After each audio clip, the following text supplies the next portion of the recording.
இந்த title quality time with family, அதாவது நம்மளுடைய குடும்பத்தினரோடு தரமான நேரத்தை கொடுத்தல். குவாலிட்டினா தரம் இல்லைங்களா? தரமான நேரத்தை கொடுத்தல் அப்படிங்கிறது உண்மையிலே பெரிய சேலஞ்ச். ஓகே, அந்த காலத்தில் மேபி நம்ம அப்பா அம்மாக்கள்லாம் நேரம் நம்ம குழந்தைகளுக்காக கொடுக்கறதுக்கான ஒரு வாய்ப்பு இருந்தது. இப்போ நம்ம இருக்கக்கூடிய சீரியல் யுகத்தில் அந்த தரமான நேரத்தை கொடுக்கறது ரொம்ப ரொம்ப கஷ்டமாக இருக்கு.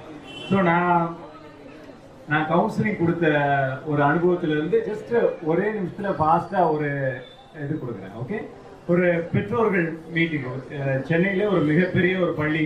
ஓகே, அங்கே ஏறக்குறைய ஒரு 2000 ஸ்டூடெண்ட்ஸ் படிக்கிற பள்ளியில் ஒரு பெற்றோர்களுக்கான ஒரு குரூப் கவுன்சிலிங் கொடுத்துட்டு இருந்தப்ப இந்த குவாலிட்டி டைம் பற்றி நான் சொல்லிட்டு இருந்தேன். அந்த குவாலிட்டி டைம் சொன்னப்ப நம்ம பிள்ளைகளுக்கு எப்படிப்பட்ட ஒரு நேரத்தை நம்ம கொடுக்கின்றோம் அப்படிங்கிறதுல ரொம்ப முக்கியமானது. நம்ம பல அலுவல்களில் நம்மளுடைய கவனத்தை சிதற விட்டுட்டு நம்ம குழந்தைங்களுக்கு சரியான நேரத்தை கொடுக்க முடியுமா அப்படின்னா கஷ்டம்.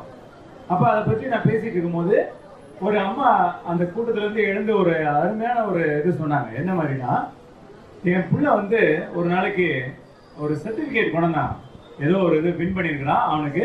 ஓகே, அதுக்கு நல்ல ஸ்டார் எல்லாம் போட்டு சூப்பராக ஒரு சர்டிஃபிகேட் கொடுத்துருக்குறான். அந்த பிள்ளை கொண்டாந்து கொடுத்தப்ப இவங்க கோலங்கள் அப்படின்ட்டு ஒரு சீரியலாக ஏதோ ஒரு சீரியல் இல்லையா? ஸோ அது ஃபேமஸான சீரியல். ஸோ அதில் அப்படியே ரொம்ப லயிச்சு போயிருந்துருக்கிறான் அப்படியே. ஸோ அவனை கொண்டாந்து அந்த தம்பி கொண்டாந்து கொடுத்தப்ப, அம்மா இன்னைக்கு இந்த மாதிரி சர்டிஃபிகேட் கொடுத்தாங்க அப்படின்னு சொன்னப்ப அந்த அம்மா என்ன பண்ணியிருக்காங்க, கண்ணை அந்த ஸ்க்ரீன்லேருந்து எடுக்கலை. இதுதான் ரொம்ப முக்கியமான பாயிண்ட் பாருங்க. அந்த கண்ணை அவன் சீரியல்லேருந்து எடுக்காம தம்பிக்கு வாழ்த்து சொல்லியிருக்காங்க. வெரி குட் ரச்செல்லாம், வெரி குட் ரச்செல்லாம் அப்படின்னு சொல்லிட்டு கை இங்கே அவன் முதுகை தேடி தட்டி கொடுக்குது. ஓகே, ஆனால் கண்ணு எங்கே இருக்கு? கோலங்கள்ல இருக்கு. சரிங்களா?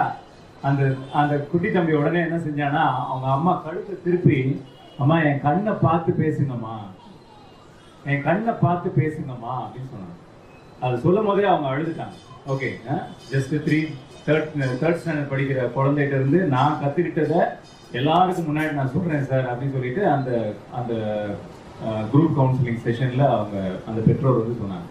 ஓகே, ஸோ இன்னைக்கு நம்ம எல்லாருக்கும் இருக்கக்கூடிய ஒரு இது இந்த சவால் இதுதான்.